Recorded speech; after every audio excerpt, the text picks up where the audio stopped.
awal ketertarikan ke kucing itu seperti apa awalnya dulu? Wah ini. Nah, soalnya dalam ini. Soalnya gini, nggak setiap orang, bahkan orang yang suka kucing pun mampu dan mau dengan sadar buat merawat kucing yang sebanyak itu. Sekarang berapa jumlahnya di? Kalau dikumpulkan, kalau kita misinya mengumpulkan semua kucing liar, satu stadion penuh dalam 1 minggu. Selamat datang di Rumah Podcast bersama saya Rupen Mahendra, Cowboy Kucing. Mas Cowboy Kucing ini sempet rame ya di TikTok gitu, saya lihat-lihat. Iya biasa. Udah berapa lama TikTok kan? TikTok kan kayaknya 8 bulan ya mas. 8 bulan. Tapi bukan TikTok yang kayak gini-gini ya, bukan ya. Kita bahas tentang kucing dan penyelamatan kucing lah. Jauh dari itu. Jadi sebelum kita berbicara lebih lanjut, teman-teman, Mas Budi ya namanya. Aslinya Budi. Iya, Mas Budi ini ramai banget di TikTok. Bahkan followernya itu sampai berapa? 80-an ya? 88 ribuan ke atas lagi. Wih. Dikit lah itu. Saya juga mau sih sebenarnya terkenal di TikTok itu. Gimana rasanya jadi selebtok gitu kan? Mana-mana bingung mas, banyak yang minta tanda tangan. Tapi tanda tangannya beda ya urusannya. Kita kasih gini aja. Ya, gini Mas Budi, aku tuh sebenarnya penasaran dengan Mas Budi. Karena selama ini kan kadang muncul tuh di FYP ku. Aku itu lihat pernah yang di pasar Wates. Betul. Sama di alun-alun Wates. Siap. Itu sehari-hari kegiatannya rescue kucing itu gimana tuh? Jadi nggak setiap hari sebenarnya mas. Mas siapa lupa namanya nih? Ruben. Mas Ruben. Ruben bener. Oke. Kita tadi sebenarnya udah ngobrol tapi ya selebtok lah biasa atau Mas lupa. Ruben Onsu ya. Ruben Onsu. Tapi nggak jual geprek. Oke. Jadi mas gini. Nggak setiap hari sebenarnya kita jemput atau mendatangi setiap pasar itu. Ada waktu-waktu tertentu. Jadi kalau pasar Wates itu dan pasar-pasar lainnya kita biasanya seminggu sekali. Karena kan ada kegiatan lainnya juga. Terus untuk jemput kucing untuk area Kulon Progo itu bisa bisa kapanpun bisa. Selama saya masih ada longgar, ada waktunya, saya langsung jemput. Jadi nggak hanya pencinta kucing aja yang hubungi saya untuk minta di rescue kucingnya. Kadang driver Grab, ojol, yang lainnya juga ada kucing ketabrak gitu atau butuh pertolongan langsung menghubungi Cowboy Kucing, langsung saya terbang meluncur gitu kan. Dan untuk area Jogja, DIY biasanya saya jadwalkan seminggu atau 2 minggu sekali. Biasanya nyewa pickup isi kandang penuh, baru kita datangi orang-orang yang kemarin sempat menghubungi. Jadi biar sejalur, biar enak seperti itu. Belum lagi ada yang nganter-nganter ke sini ke rumah sahabat kucing. Jadi seperti itu mas. Saya tuh gini, mau protes nih sama kucing-kucing itu. Siap. Saya sebagai perwakilan kucing, saya siap menjawab. Aku tuh punya cerita ini. Ini serius ini beneran nih. 2 atau 3 hari yang lalu apa ya?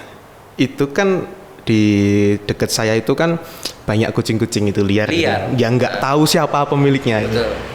Nah, kebetulan tuh di depan rumahku itu kan kakekku itu suka berkebun, bikin pot-pot gitu. Jagung di kebun kita gitu. Itu bikin pot-pot gitu loh, yang gede-gede itu loh, buat ditanemin pohon-pohon kecil-kecil itu. Nah di situ itu beberapa hari saya itu duduk di ruang tamu. Kok saya merasakan ada bau yang aneh ya. Betul. Nah ternyata itu di pot itu ada kucing berak di situ. 2 pot besar itu. Tempat yang paling bagus. Nah, saya mau protes nih sama Mas Budi. Cowboy Kucing aja. Cowboy Kucing. Atas nama Cowboy Kucing. Betul. Itu gimana nih untuk merawat kucing-kucing ini? Apakah kucing-kucing ini harus dikasih popok biar bisa nggak sembarangan gitu pupnya? Gitu ya. Jadi kalau bicara tentang kucing liar ya, itu nggak akan lepas dari segala macam tindak tanduk mereka. Ya ada yang suka nyolongan gitu kan, ada yang suka pup sembarangan, tapi itu udah alami sifat kucing ya. Nah, kalau misalnya kucing pup di mana tadi di potnya tanaman itu ya, kalau menurut saya itu udah saya dukung sekali kucing itu gitu. Biar tanamannya subur gitu. Karena kita nggak bisa menyalahkan kucing ya, karena kebanyakan yang cat lover itu kalau pelihara kucing ya harus sudah siap dengan segala macam ininya. Cuman yang sering jadi masalah itu ketika kucing liar ya pup sembarangan, merusak tanaman orang. Nah itu cuman ya kita nggak bisa menyalahkan juga. Kalau ada masalah-masalah seperti itu kucingnya itu tinggal langsung hubungi saya di nomor di bawah ini.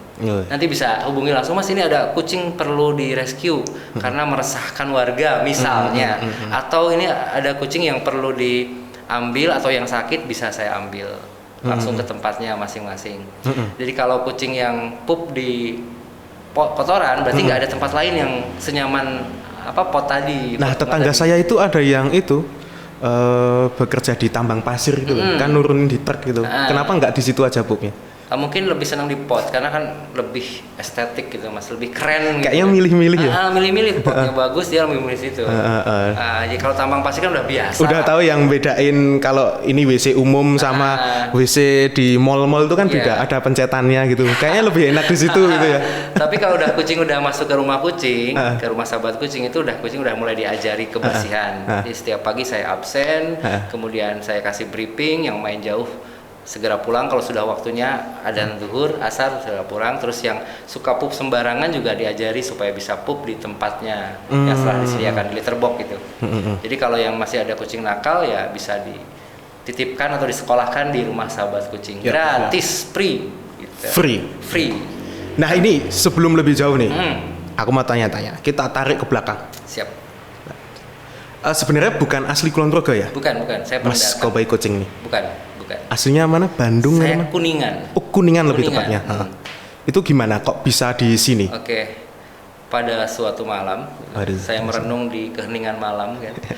Dan ketika itu kebetulan hari terakhir saya kerja di Hotel Merkur Bandung. Saya tukang masak, saya koki kan. Koki.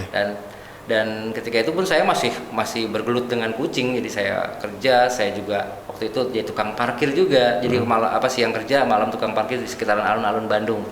Nah, cuma di hari terakhir saya kerja itu, saya mikir saya harus kemana setelah di PHK, karena waktu itu pertama menyerang COVID-19 gitu kan. Ya, terus kemudian saya punya satu tempat yang belum pernah saya datengin yaitu Kulon Progo, sebenarnya Jogja, cuman saya pengen tempat yang lebih hening gitu, dan yang paling saya sukai ya Kulon Progo. Sebenarnya belum sempat datang, terus ada temen yang ngajak kerjasama buka semacam warmindo gitu kan, orang biasa orang Kuningan kan gitu, angkringan gitu, warung kopi kalau di Jakartaan. Nah akhirnya saya kerjasama sama dia, saya berangkat dari Kuningan, dari Kuningan setelah di PHK itu, kemudian naik travel turun di Patung Kuda. Itu tempat pertama saya menginjakan kaki di Kulon Progo, di Simpang 5 itu ya. Nah, terus kemudian dijemput teman saya, kemudian udahlah saya kerjasama sama teman buka warmindo. Tapi udah mulai sehari-hari saya ngelirik kucing-kucing liar, saya tampung, saya simpen di lantai 2, tidur sama saya. Awalnya seperti itu. Oh itu yang pertama itu berjudi itu ya, Watulunyu itu ya? HW Swalayan gitu, Burjoyo namanya, Mas Wibi itu teman saya pertama di sini.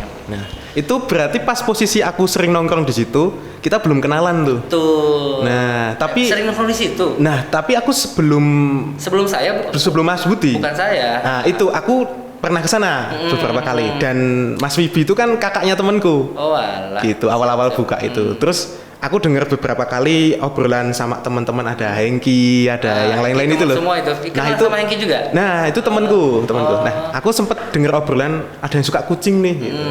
Tapi ditaruhnya di lantai 2 gitu. Aku udah jarang tuh ke situ.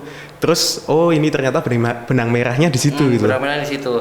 Cuman karena kalau di warung kan punya keterbatasan Mas, apalagi kita jual makanan, kita nggak mungkin nampung kucing banyak. Nah akhirnya setelah nggak melanjutkan kerjasama sama yang punya warmindo Mas Wibi, akhirnya saya terbersit rencana untuk buka rumah kucing, rumah yang benar-benar isinya kucing. Jadi saya yang numpang sama mereka. Dan ini bukan kali pertama Mas saya buka rumah kucing, sempat di Bandung tapi sudah jalan dan dilanjutkan oleh teman-teman. Kemudian di Kuningan juga seperti itu. Cuman emang untuk sampai sekarang ini bisa eksis sampai sekarang ini emang butuh pengorbanan dan waktu dan proses, karena udah 3 kali saya pindah itu selalu ada masalah, biasanya sama tetangga karena kucing banyak kan. Jadi ini tempat terakhir ini mudah-mudahan tempat yang paling nanti awet mungkin selamanya buat kucing-kucing, terutama kucing-kucing Kulon Progo yang liar itu, yang butuh pertolongan. Gitu. Tapi di kota lain pun banyak yang datang ke rumah sahabat kucing. Seperti itu Mas Ruben. Kalau sebenarnya gini, aku itu yang masih bingung itu di sini Mas Koboy. Awal ketertarikan ke kucing itu seperti apa awalnya dulu? Wah ini. Nah, soalnya dalam ini. Soalnya gini, nggak setiap orang, bahkan orang yang suka kucing pun mampu dan mau dengan sadar buat merawat kucing yang sebanyak itu. Sekarang berapa jumlahnya di rumah sahabat kucing? Di rumah sahabat kucing jumlahnya itu saya belum tahu pastinya karena setiap hari tuh jumlahnya naik turun dalam arti gini, banyak kucing yang datang, banyak kucing yang teradopsi gitu kan. Jadi emang misi visinya rumah sahabat kucing bukan untuk banyak-banyakan kucing ya, karena kalau dikumpulkan, kalau kita misinya mengumpulkan semua kucing liar, satu stadion penuh dalam 1 minggu. Itu dihitung-hitung udah sampai 1 stadion itu? Misalnya gitu kan, misalnya kalau ribuan nyampe? Oh enggak maksudku kalau di total yang pernah dirawat. Kata kiasan ya. Kalau pernah dirawat dari sejak dulu saya ngurusin kucing 13 tahun yang lalu ya lebih dari itu gitu kan. Dan itu sudah disebarkan, mungkin banyak yang juga udah meninggal gitu kan. Jadi pokoknya intinya saya nggak sama sekali nggak ada tujuan untuk mengumpulkan sebanyak-banyaknya kucing, cuman merawat kucing-kucing yang sakit, kemudian ketika sembuh saya up di medsos siapa yang mau hibah, karena walau bagaimanapun dipelihara, dirawat di rumah sendiri itu jauh lebih baik karena lebih detail, asalkan dengan orang yang tepat gitu kan. Jadi kucing yang sakit kita rawat, kemudian ketika bagus kita open adopsikan ke yang lain. Ada juga yang yang hibahkan kucing peliharaan dengan syarat dan ketentuan berlaku, harus urgent darurat. Jadi daripada dilepas liarkan, lebih baik diserahkan ke rumah sahabat kucing. Okay. Jadi kenapa saya bisa sepeduli ini sama kucing liar itu karena ada cerita sedih di balik itu Mas. Jadi 13 tahun yang lalu saya menikah dengan seorang perempuan orang Blitar. Saya kebetulan tinggal di Pasuruan. Nanti saya kerja, dia juga kerja. Dan setelah menikah saya baru tahu kalau dia itu sayang banget sama kucing. Bahkan ketika naik motor ada kucing nyebrang di jalan mengeong-ngeong, dia seberangkan. Kalau kecil dia bawa pulang, seperti itu. Dari situ saya belajar bagaimana cara merawat kucing, sayang sama kucing, peduli sama kucing liar. Jadi dari situ. Akhirnya istri meninggal Mas, ya karena kanker payudara. Karena kanker dan orang tuanya pun punya penyakit yang sama, meninggal. Dan sebelum meninggal tuh dia sering banget cerita, kalau ngobrol sama saya, kalau pengen banget gitu punya rumah isinya kucing semua. Karena di rumah saya waktu itu, rumah kontrakan itu juga tetap komplainan tetangga, semakin banyak kucing semakin banyak tetangga yang komplain. Rata-rata permasalahan tim penyelamat kucing itu tetangga Mas. Jadi seperti itu awal mulanya, dan setelah istri nggak ada, saya coba mewujudkan cita-citanya untuk bikin rumah sahabat kucing. Makanya di beberapa tempat, setiap saya datang ke tempat baru, entah itu karena urusan kerja ataupun pindah kerja, itu saya coba ngerintis rumah sahabat kucing dari nol sendirian. Biasanya seperti itu. Setelah jadi baru saya tinggalkan ke tempat lain. Dan udah 3 rumah sahabat kucing, rumah kucing yang saya dirikan, dan ada yang jalan, ada yang udah enggak. Kan tergantung siapa yang ngelola. Karena ngurus kucing banyak itu nggak gampang, terutama dalam finansial Mas, dalam keuangan. Karena kucing perlu makanannya beda gitu kan. Makanan kucing sama makanan saya lebih mahal makanan kucing gitu kan. Saya makan nasi kucing, kucing makan ayam. Jadi dari cerita itulah, dari keinginan istri, almarhumah istri yang pengen bikin rumah yang isinya kucing. Di situ saya punya motivasi yang kuat sampai sekarang ini. Nggak ada yang bayar, siapa yang bayar? Dari Pemda ada suntikan dana, atau dari dinas peternakan, atau dari manapun nggak ada gitu. Nah akhir-akhir ini ada di TikTok itu ada beberapa yang donasi, mulai rame yang donasi karena ngelihat tempat sekarang tuh kan tempatnya di tengah kebun. Terus teman-teman di grup Facebook komunitas sahabat kucing juga sebelumnya banyak yang donasi. Tapi ya kalau dihitung-hitung ya nggak akan cukup untuk ini. Tapi saya bersyukur banget mereka udah mau peduli gitu kan, meskipun nggak banyak, tapi senang banget masih ada yang mau peduli, meskipun saya nggak pernah minta, satu kali pun saya nggak pernah minta donasi. Misalnya minta tolong nih kucing saya belum makan gini, yang mau transfer mau enggak pernah dan enggak akan. Bukan karena saya ngerasa mampu sendiri, enggak, cuma saya pengennya dengan kemampuan sendiri gitu Mas. Jadi kalaupun harus jual motor lah, harus pinjem sementara seperti itu. Tapi kan saya nggak diem, nggak berpangku tangan. Saya coba usaha kaos seperti ini, kemudian tas kargo, pet kargo, kemudian baju, celana, segala macam yang berbau kucing lah saya jual online gitu. Dari situ seperti itu Mas awalnya. Nah, ketika kan orang-orang juga berpikir nih, merawat hal yang sebenarnya tidak setiap orang mampu untuk merawat itu. Ada nggak sih rasa dimana ini aku nggak sanggup lagi nih, udah over nih kayaknya?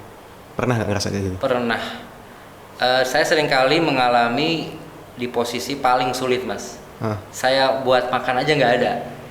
Kucing ngeong-ngeong, pakan habis, pasir habis, ada kayak gitu dan sering gitu. Apalagi di masa pandemi, di saat orang-orang pada di PHK gitu kan, saya nggak ada pemasukan.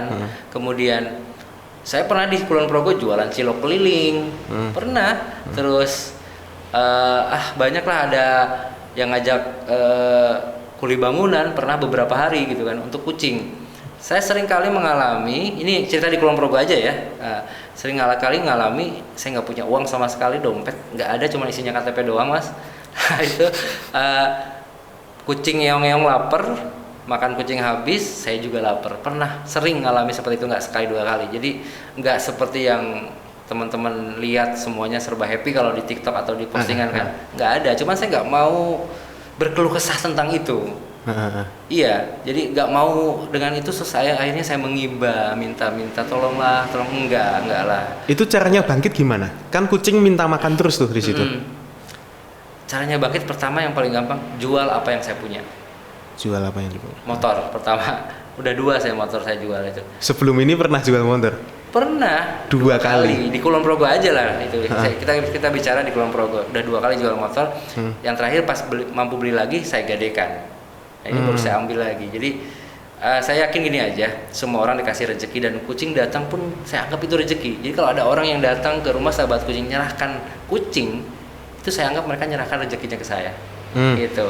Jadi banyak kan yang datang nyerahkan 5 ekor kucing, 10 ekor kucing, bahkan sebentar lagi ada yang nyerahkan 60 ekor kucing. Saya terima dan gak memberatkan mereka.